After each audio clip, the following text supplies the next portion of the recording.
Hi guys, today on the podcast we have Marion Murphy Cooney. We're here in 101, the sponsors of the podcast. So we're going to be talking all things fashion, life, running. Marion has been an inspiration to me since I was 16. So I can't wait to interview her. I hope you enjoy it as much as I enjoyed interviewing her. So, hi Marion. Hey Sophie. How are you? I'm good. You're a little bit nervous today. Totally. Okay, that's fine. It's fine. Because I suppose why I wanted to interview, and I'll tell you this before I even ask any questions, is because for me, you were like the biggest inspiration ever. Like, I remember being 16 and I had a dream. Obviously there's a connection with our families and stuff like that. And I remember like Anne was saying, oh my God, like Marion's amazing. She can do your dresses. And I remember I had a dream about a dress, right? For my Debs. Had a dream, woke up, I was like, that's it. So I went out to your house and you were like, okay Sophie, so you want me to design a dress? And I was like, yeah, look, I was like, I want a white dress. I remember it. A white dress, yeah. A white band with a small black velvet band, a black rose and little pearls coming out of it. And you were like, Sophie, why aren't you doing fashion design? You just designed your dress. And I suppose I actually, I went on to do fashion design after that, and that was all because of you, that really was, So, and then obviously I had a little... But you were very creative anyway, so... Yeah, but I never realised that, I never realised that was something that I had until you kind of said to me, Sophie, come on. Embrace it. Embrace it, yeah, and I really did, so thank you for that. And you were one of my biggest inspirations. And I remember actually when I went for my second fitting... You lived a sheltered life. I did. But if I was your inspiration. No, really though. And I remember I went out for the second fitting and you had just done like a spring clean and you had all these clothes and bags. And I think you gave me about 7 black bags full of clothes. Decluttering the wardrobe. And I was getting Marion Murphy Cooney's clothes and I was like, jackpot, so thanks. Well, as they say, one man's trash is another man's treasure. Oh I love getting a bag of goodies coming in my door. If you've everybody else does. Going, let me know, Okay, so look, I suppose we get into the questions. You did put up a question box on your Instagram. Yes. And like you said, some very, very funny ones. Yeah. And family are great, aren't they? For putting up lovely questions. And you said that you were quite surprised with what people were asking you.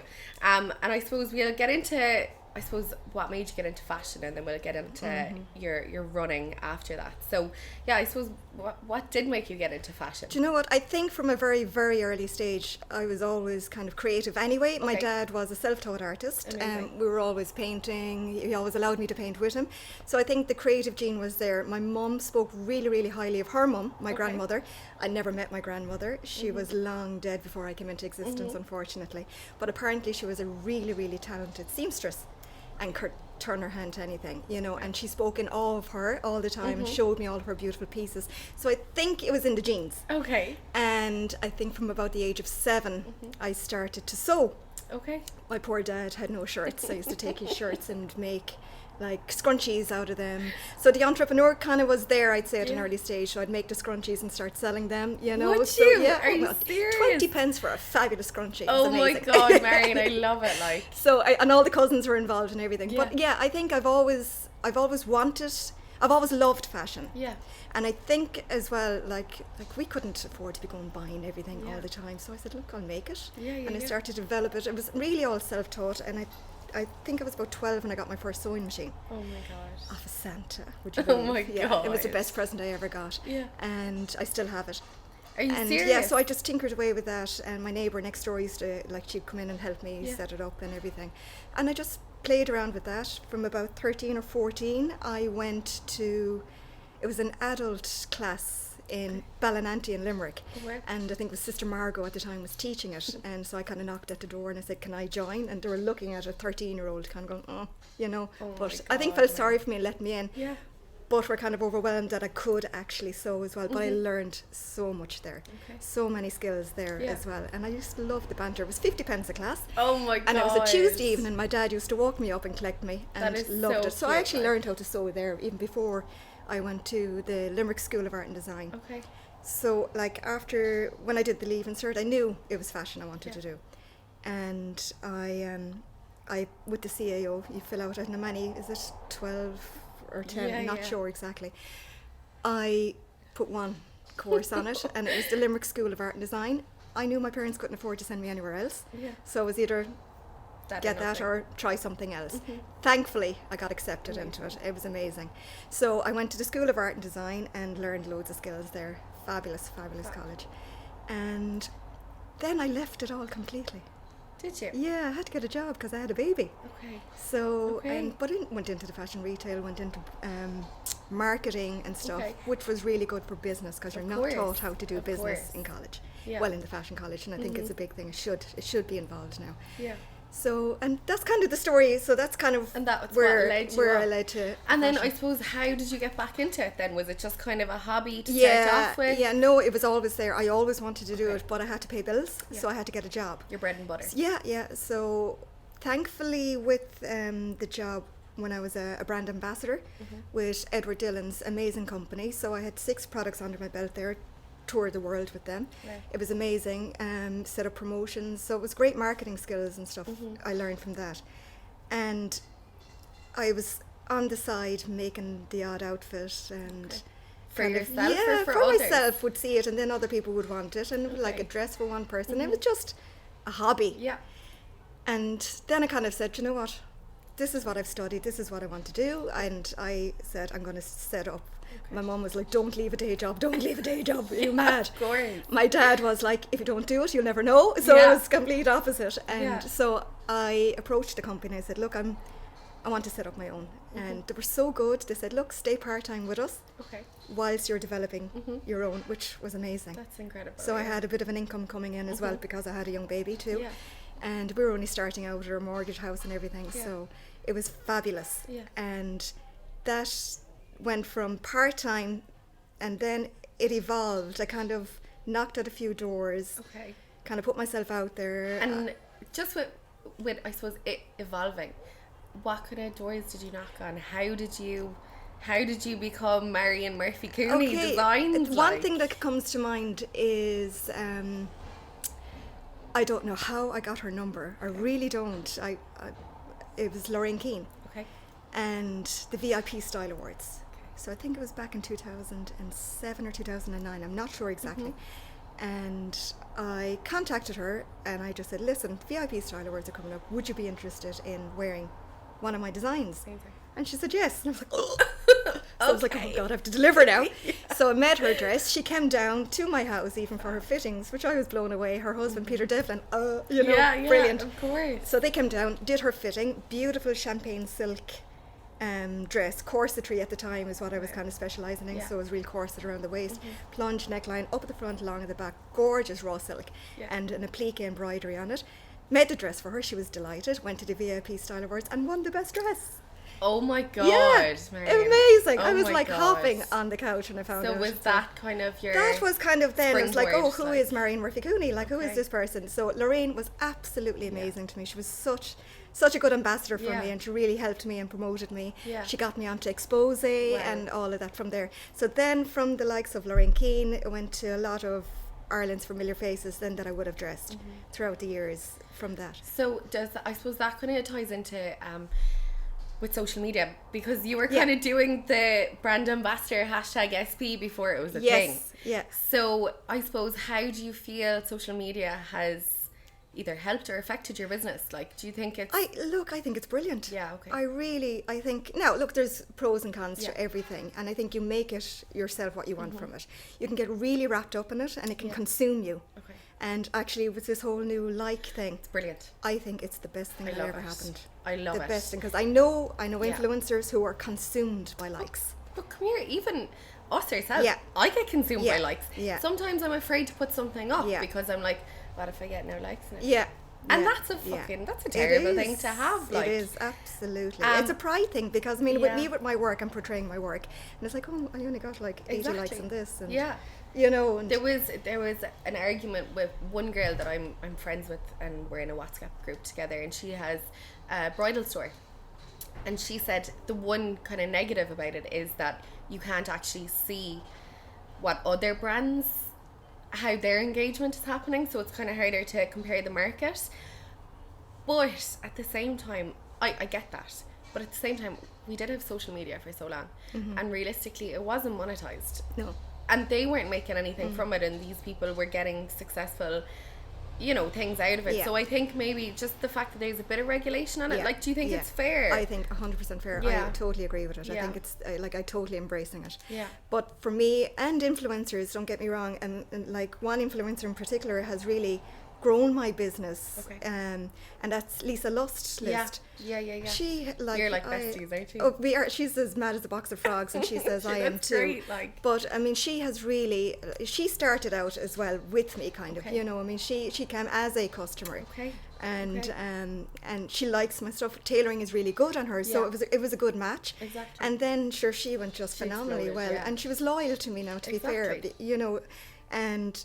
Like for that has really grown my business. So I'm 100% grateful for that, you know. And then there's other influencers, and I do that with inverted commas, in like they pop up like mushrooms every weekend, and they get a good picture and they think they're an influencer, and it's like, oh, give me a dress and I'll promote you. You know, you can't do it all. It has to fit with your brand and with the story, and like what you're saying, that the tailoring really suited Lisa. You know what I mean? So I think you're definitely right in that sense, that people kind of take a bit of advantage and try and I suppose get just things just for free because they have the following. But I think that's it. A lot of people are trying to get into it for the freebies and not for the love of it. Of course. Whereas I think she started out as the love of it. And she's made it a business now. That's so amazing. Fair play. So. And you have loads of loyal customers, don't you? Yes, like I have customers for the last 14 years that are still with me. And I see kind of, you can tell what a Marion Murphy Cooney dress is like. And there's some of your customers that I would follow, and nearly everything kind of significant that they go to, they have a Marion Murphy Cooney dress. And that's great, isn't it? It's fantastic. Yeah, it's great when you have regular customers coming, because you know them, you're familiar with them, they're comfortable with you. And I think with one good customer, it's always a referral. So a referral is great to come back. You know what I mean? So that's another customer. That's an organic growth of the business. Like. And that's what I want. And I suppose, look, just on social media, right? So there's this new page out that's called Shite Bloggers Say. Have you come across it? No. So it's like, do you know the bloggers unveiled? Yeah. I was familiar with that. Like, I mean... Nasty. Oh my God. Now, I just want to get your view on it, because just a little bit, just to like, how damaging can it be to a brand, like if something like that comes out, you know? And but look, there's keyboard warriors out there. I think they're unhappy with themselves to be able to do this behind. It's just like awful. Shocking behavior. I only followed it yesterday because one of my friends. Never even heard of it, and I don't think I'd even entertain it. Yeah, but they're only. It seems like it's only up the last 4 or 5 days. And there's about 8,000 followers, 9,000 followers. Oh, but that's just nosy people going onto it for a nose, I think. Yeah, I know, but it's just awful. But isn't it really, really sad? Like, everybody has an opinion. That's fine, you know. But, like, it's very hurtful. Somebody's there all day working hard. And then you'd have some misery Mary coming along who just doesn't like you for whatever reason and would rip you apart. I just think it's awful. I think they're sad in themselves. Yeah. It's nicer and it's easier to be nice to somebody than it is to be bitter and evil to evil exactly, you know. Yeah. No, I just wanted to get your thing on that, because I was looking at it this morning and I was like, oh my God, like, but anyway. Yeah. We'll move on. No, we'll move on from that. Yeah. We don't want any negativity. Yeah. So listen, do you feel like it's a more competitive market that there is social media? Like, you know, for another designer that might be setting up, like, they don't have to buy a premises. You know what I mean? Do you find that, are you kind of like, I wish that was my time? I'm kind of, do you know what, again, it's lovely to have the premises because it depends on your audience, okay? There's people that like to come in, touch and feel and try. And then there's the other side of the people who are sitting on the couch and can shop that way. I'm the person that likes to touch, feel and try. But in saying that, as a business owner, rents, rates, I know. Electricity, staff, you have to consider all of that when you're pricing a garment. So a garment that could cost €300, guys, I mean, I'm not getting €300. Exactly, yeah. There's a list, a long list that has to come off of that before I actually get even to pay myself a wage. You know, so as an online shopper, to get rid of all the rent and rates and stuff like that, if you can do it, amazing. Amazing. And would you ever consider, like... Well, the next step for me is e-commerce, so I have to set up that website where you will be able to shop online. Now, there's pros and cons to shopping online. I mean, I was speaking to a colleague of mine who's in the same industry, same kind of they target the same people and everything. And she was saying, like, over the weekend, she said she could sell 20 dresses, and by Tuesday, 10 of them could be sent back to her. Okay. You know, so that's the disadvantage it's of online. Problem that comes with it. Okay. So you'd probably have to hire.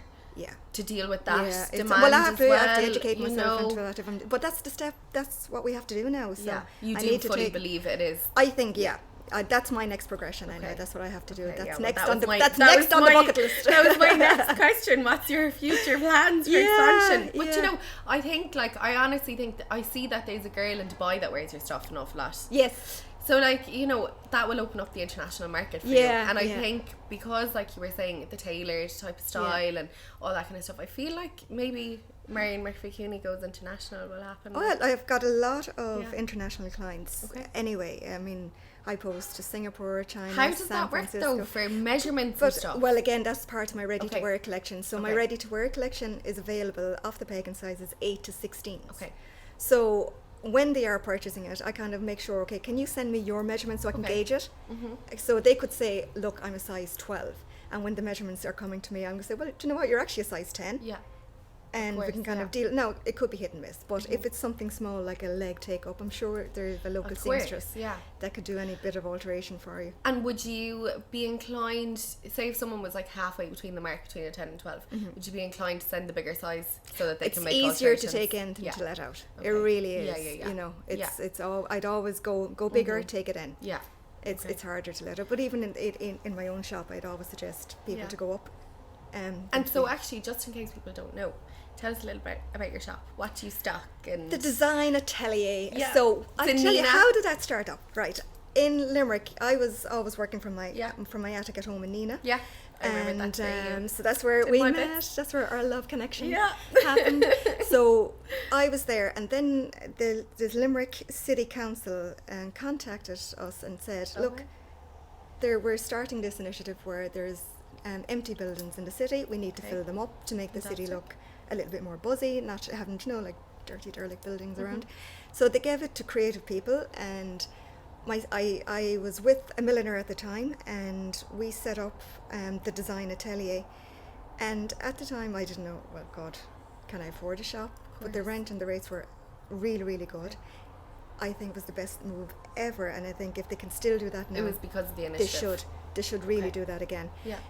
There's loads of empty spaces that could be filled. What was the initiative called? Do you remember? Do you know what? I can't remember offhand. But it was just filling up creative spaces. Okay. It's the city council, so I'm sure if you contact them, they'll be able to tell you. There was a girl at the time was liaising with us, and she was amazing. So it gave us that opportunity to see, can we do a shop, and it was brilliant. Really. That next step for me was the Design Atelier in Nina. And I opened that in 2013. It was exactly a month after my dad passed away. Oh my gosh. And so it was bittersweet, because he was like, you're living in Nina now, make it there, you know. And I was like gutted, obviously, that he had gone. So my husband set up the shop for me. He was great, because I had no interest, and I got the keys the day before my birthday. So it was the 15th of April on 2013. Wow. So I'm there 6 years now. 6 years. And it has grown every single year. But that's because of, like, I have a really loyal following and good supportive family and loads of friends out there that help, you know. And learning curves, like, there was highs and lows, and there's days where I give me an example of a low, though. Do you know, it's not all it's not all glamorous. Not at all, because then you've bills to pay, and you've got staff to pay, you've wages to pay, you know. So there's always that constant worry. Yeah, I'd say so. Before you can pay yourself, you have to pay everybody else, you know. And you know yourself, on social media, everything looks glamorous and fabulous, of course, you know. And we don't show you the crappy bits, you know. But for my very first collection, I went into that with no education, but it was the best learning curve ever. Okay. So I lost a lot of money in it because I made wrong choices, bad decisions. Now my collection sold into about 14 different shops all over Ireland, which was amazing. That's insane. Now that was the high, but the low of that was chasing money. I didn't know how to deal with that. And it was very hard to knock at the door and say, can you please pay me? Of course. You know. And so I did lose a lot of money in that, and I was nervous to go on to the next. And did you not get paid in the I'm end? still waiting 6 years later. Yeah. So I just had to write it off. It's not okay, and it's not. But now, now I know what to do. You've obviously set up your processes or your... So I said, you know what, I'm going to do it myself. I'm not going to manufacture. I used to get it done in Italy, beautiful house in Italy. I used to pay commission and everything over there. That was fine, it was amazing, but I saw the sun, moon and the stars and didn't realise what was happening, you know. But I think with everything there is a high and a low, and like that, like, you've done an amazing job and everything looks like just incredible. But learn from your mistakes. Your bits like in learn from the meantime mistakes, you know, like every day is a school day. Yeah, no, you know, and I think surround yourself with people who know more than you. Okay. Because you learn from them. You know, that. It's definitely, you're like, I thought I could only make the dress and that I could only sew it. Whereas now I know that there is a seamstress out there that's actually a million times better than me. And I can design, 100%. Really? I can design it now and she can manufacture it for me better than I can ever do it. Okay. You know, so learn to delegate. And that's always a big thing, I think, when you're starting off, that nobody can do it, only me. I know there's a million times better. So you'd go to her with, I suppose, your designs and you'd say, this is what I want. So in-house now I have 4 amazing staff. That's amazing. And myself. So I have 3 full-time seamstresses and... Full-time seamstresses, 3 of them? And I could do it another 3 if I could get them. Are you serious? Yeah. So I'm in control now. I manufacture everything at the moment. So everything is all made in Ireland. That's amazing. All done in-house, locally, in Nina. You know, so I'm proud to say that. But the next level is now the demand is there that I can't meet the demand that I do need to get into manufacturing again. So again, that's the next step in the MMC. That's amazing. So, okay, there was a lot of questions, and I had this question myself, which was about the fact that you've been getting into running quite a lot. So, were you always into it? No. When did this start? Why? I couldn't run a bath before, not to mind run the roads. Okay. My nieces, you probably know them, Marion and Audrey. Yeah. They're my besties. They said, Marion, start with the couch to 5K. Okay. Everyone tells me about this, but I was like, oh God, you know, I was like, exercise. And I started with that, and like it was this little voice in your ear saying, now run for 1 minute, walk for 1 minute. And now running for 1 minute is a bloody long time when you don't run. Yeah. So I started with that, and you really build up the stamina. And then eventually I was running for 5K without stopping. And I thought I was Sonia O'Sullivan. How long did that take you? Oh God, honestly, no, listen, okay, so I started with that, and I'd say within a year I did my very first 10K at the Limerick. Oh my gosh. What is it? The River Festival now.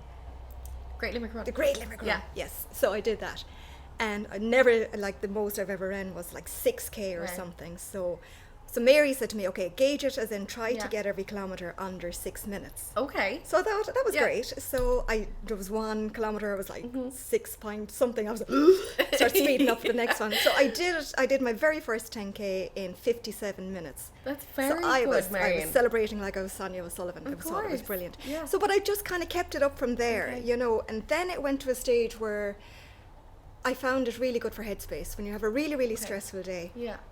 Getting out on the road, it's like I'm going out really, really angry and I'm coming back smiling. Really? I swear, it's like that was my next question. It's like a tablet, endorphin tablet, like that you just take as you're running. I would recommend it to anybody. Did that come secondary to just the exercise part? It was kind of almost like, oh, surprise. Yeah, now it's kind of, now I'm itching. I have to get out for a run. I know if I'm having a really tough day, that just go for a run, be it 5K, be it 10K or whatever. And do you kind of, I suppose, do you wear all the safety gear and stuff like that? Do you make sure that you have your, like, you know, the reflective stuff if you go out late? Because I live in the country, our roads now, like, if I'm feeling really bad about myself, I do a road run at home. It's like a hilly one, so it's evil. Okay. But you'd have to kind of have the reflective gear on, obviously, on you there. But in Nina, in the town of Nina, it's great because there's footpaths everywhere and it's lit up. It's super, you know. But I would recommend a really, really, really good pair of runners. Because I'm old now, my knees are hurting, my hips are hurting, everything hurts. What kind of runners would you I suggest? swear by Brooks. And my friend introduced me to them. I used to wear the Nike Zooms, and I still do. But if I'm doing a long distance run, Brooks are amazing, and Foot Solutions in Limerick are so good and so helpful. Do they I stock buy them? mine there.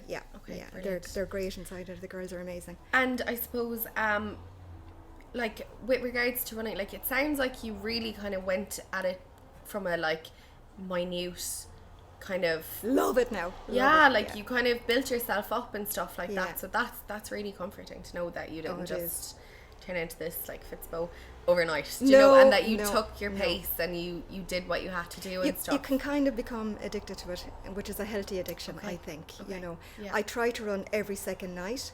I try to. That's amazing. If I can. And then I'm so kind of competitive in myself. Are you? Right. So I signed myself up to the first half marathon. Oh, Marion, that's last a massive year, deal. Right. Okay. Oh my God. I was like, okay, if I wog it, if I kind of like drag myself over the line. And just 6 weeks before my first half marathon, I got a calf injury in a race. And I was so distraught. I was like in physio for like 3 days a week.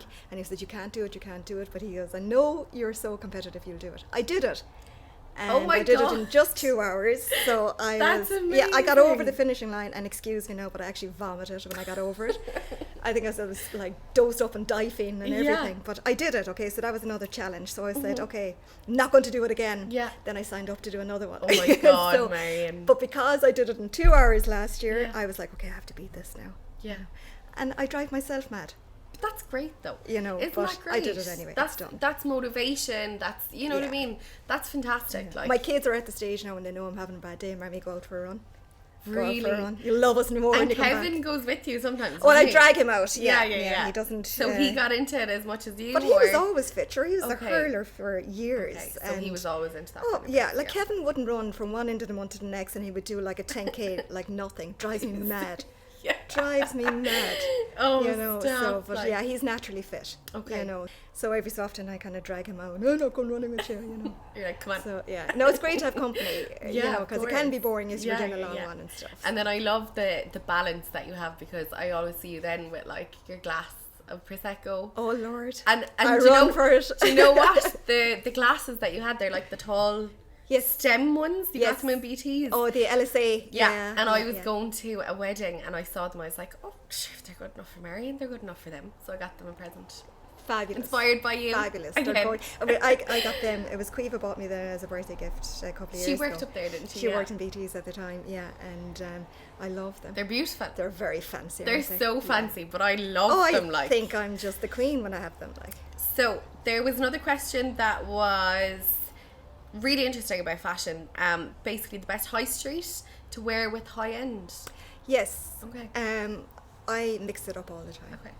Like, not everybody can afford high-end luxury fashion. Of course, I totally get that. And the people that do come to me save hard and they can pay it off, and that's amazing. But if you think of sustainable fashion, luxury high-end fashion, as the saying goes, you buy cheap, you buy twice. But if you invest in a really, really good piece, you have it forever. Okay. You know, you have it forever. And wear that piece with other things. Other things, like high street pieces. My go-to high street has to be Zara. Zara. I love Zara. They're fab. They are fab. They're so like fabulous. Halfway between the kind of high street and so like if you want something that's in vogue and that's hot fashion at the moment, it's there. You know, another good one is Massimo Dutti. Okay. I'm pronouncing it right. And my favorite Spanish one, I think it's, if I'm pronouncing it right now, is Uterque. Okay. And that you can only get them in Spain. Okay. And they would be similar to Zara, but a little bit more upper end of Zara, if you know what I mean. Would you ever step inside the door of Penny's? God, I love Penny's. Okay, good. Okay, grand. Like Marion, like. Oh my God, Pennies out, like. Oh my God, you go in there for running socks and come out with like 4 bags. Oh, it's fabulous. But for kids and everything, it's amazing. I get a buzz, honestly. Sure, Cara, my baby, she is like, when it comes to her birthday, everybody just gets her a Penny's voucher. Yeah, but you see, she loves it. Like, I would be the fast fashion type now. Yeah. And I'm like a little hunter for a bargain and stuff like that. So I'd go to vintage shops. Yeah, that's better. And I love them. I got the most beautiful Givenchy top. It's stunning. Every time I wear it, people are like, fabulous. Oh my God. Nice little treasure find. It was like, I think it was about 15 quid. Amazing. You know, and then obviously I wear it with my bicycle shorts from Penny's. Fabulous. Do you know? And like, and I think it is important to have a little bit of a mix and kind of be conscious as well of what you are buying. Definitely. Because, you know. But like with the fast fashion, you could spend up to 100 quid a week, right? But if you stop that for a month, that's 400 quid, right? If you think of it, you can invest in something very, very good. Oh my God, you're giving me a life lesson here. Like. You know. Yeah, but you know, when you actually think about it, is that like, obviously I studied marketing and stuff, and like I did a case study on, I'm not going to say which brand, but like how bad they treated their workers and the conditions of the buildings, and one of the buildings came in and killed hundreds of thousands of workers. And like when you kind of actually you get the guilt, don't you? Completely and utterly, like. But we all do, and then we all fall back into it, and then we spend a fortune inside in a high and then you say, no, I'm street not going to do it, and then there you go again. Like, but look, we're all victims of that, and I can't ever dictate and say only buy high end, because I don't myself. I don't myself. I'm obsessed with shoes, bags, and sunglasses, so I invest in those. Of course. But they're actually your statement pieces, though. That's actually a really good one, because they're your statement pieces that you can get away with wearing. They're investment pieces. I keep telling my husband. No, I love it. But they are investment pieces. Hopefully one of my kids will be a size 5. Yeah. Do you know? But if you were to sell them on in a couple of years, like, do you know what I mean? You would actually. I'll be taking them to my grave. Would you? Have you loads though? Yeah. And do you have like a fab little space for it and all that kind of stuff? Yeah, I like to keep my shoes in their boxes. Oh, you're one of those. I love that. Yeah, and they kind of jest at home now. It's like, oh, which wardrobe are they in now? Because they've kind of spread into Cara's wardrobe, Connor's wardrobe, my wardrobe. So at the moment we're going to get upstairs where I used to work. That's going to be done into a wardrobe space. Okay, Marion, you're going to have to put this on your Instagram, by the way. You're going to have to show the before and after. Oh, yeah, Lord. You're going to have to show us like a little. If I ever get it done, I keep it's. I've been talking about it for bloody ages. I need to kind of. I actually remember you go up the stairs and it's kind of like this cove ceiling. Yeah. So there's 2 sides to it. Yeah. Fab. So Connor has taken over one space there now as his games. Kevin has the office space, and then the other room where I used to sew is just like. At the moment, it's just a storage. So I need to. You need to organise that. Get that. I need to organise my life now and get that sorted. So there was one more question. Actually, there was 2. I'm going to ask the non-important one first. Why do you hate spiders? What's your fear of spiders? Oh Lord, thanks for that question, Colin Herher. Why do I hate spiders? Because they're sneaky little feckers. Yeah, I know they are. I just don't like this. Oh, even talking about it. Okay, I just cringe. They're horrible things. I know. Horrible. Like, I was in bed last night and there was a spider in the corner of my room for the last 2 or 3 days. Too high to get, like, or whatever. And next thing I could see, like, the cat was sitting on my bed, like, or whatever, and I could see the cat going like this. And he was focused above me. Yeah. So I looked up and the little fucking spider was like doing his little web down towards me. Yeah, no, I'd burn the house down. I couldn't cope now, like, so I was there. And like, I put the fear on Cara as well, because if she even sees a teeny thing, she's roaring like it's a tarantula at her. You know. So what do you do to keep spiders out? I heard tea tree oil is really good listen, on the windows. I just kind of, I see one, I just run and get somebody else to deal with it. So, no, horrible, nasty little things. No, I hate them as well. Sneaky, that's what they are. Okay, so, and then your bucket list. Bucket list. I set a bucket list up about 10 years ago. Oh, you actually have one? Yes. Oh, I love it. And I wrote 10 things down on it, and I have 2 left. Marion, stop. So, yeah, I know when I started off, there were small little challenges. Are we allowed to know any of them?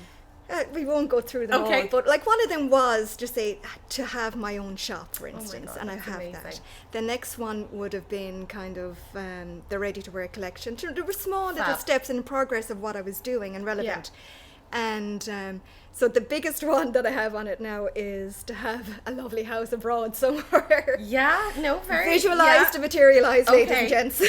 And so, with regards to that, like, what kind of, because you're very positive, what like kind of methods do you use? Like, have you come across anything that, like, your mantra? Is there anything that you? Well, look, I think try to surround yourself with positive people. You know, you can be sucked into negativity, and you can, you know, I think some people, I call them vampires. They can kind of drain you. Love you know that. What I mean? Yeah. And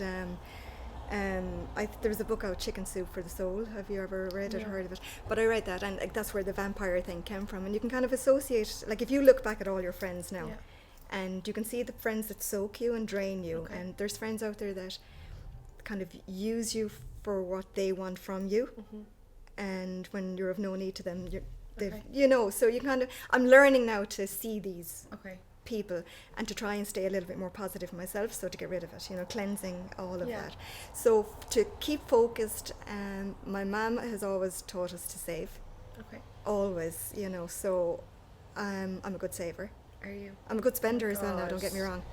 I need a few skills in saving. But that will help you with your bucket list, you know. Yeah. So, and I'm really hoping that I will win the lotto. Okay. Yeah. And buy my house abroad. That's a great one. I love it. Visualize, materialize. Yeah. I like put the feelers out there as well. Like, so it's visualize to materialize. To materialize. Yeah. That's lovely. Yeah. And do you write it down anywhere? Do you have? Look, it's like when you set up mood boards. Yeah. Okay, so have a mental mood board. It's like if you visualize it, it will happen. Okay. You know. I love it. So I try to do that. Look, if it happens, it happens. It's just it keeps me focused and it keeps me going. And so, just I suppose to sign off on it, is there anything that you would say to anyone that might be thinking about a business, you know, of any sorts, or fashion specifically? Is there anything that you kind of want to sign off with? If I can go back to when I started out, how hard it is, I think be the person that you would like somebody to meet, you know what I mean? So if you're starting out, try and help somebody, you know, like anybody starting out in business, ask questions. There's loads of help out there, you know. Don't be afraid to ask. Yeah. And there is like the likes of the local enterprise boards and everything like that, where they're really good for giving mentors. They were phenomenal help to me. Okay. The LEO, the local enterprise board in Tipperary, were huge support to me. That's amazing. And so anyone starting out in a business, go and ask them for help. Yeah. Because they will help you. And just stay true to yourself. Yeah. And be confident in what you're doing, because there's a lot of it kind of going self-doubt, or is it that imposter syndrome? You kind of wake up in the morning going, Jesus. Yeah. Are you it's really like, doing this? Oh, your top is lovely. It's like, oh, it's not, you know. Yeah. Just be proud of, I think, and look, we're all victims of it. I'm a victim of it, but I'm trying to be a little bit more kind of, look, I've earned it now, you know, and I'm proud of it, and hopefully it'll take me to the next level. So if people wanted to find you, follow you on Instagram. Yeah, I'm very active on social media. You're brilliant. Mainly Instagram. You're brilliant. I love on Instagram. I love it. And see, Instagram to me is visuals. Yeah. So it's not even about the likes or anything. It's visuals. I love scrolling. I love nosing at everything on it. It's real visuals. It's really arty. I love it. And you learn loads from it. You do, yeah. And the likes of Facebook, like I do man it and everything like that, but I'm not as active on And are you the Design Atelier on Facebook? Yeah, that's the business page. The name of the shop, which is the Design Atelier. Okay. And then Instagram. Instagram is my name, Marion Murphy Cooney. Yeah. Fab. That's it. Okay. Thank you. Thank you for having me. Delighted to have you. Like, is in literally my 17-year-old Sophie is like, I have Marion on, so thank you. Thank you for having me. No, it's a pleasure. Absolute pleasure. Boom.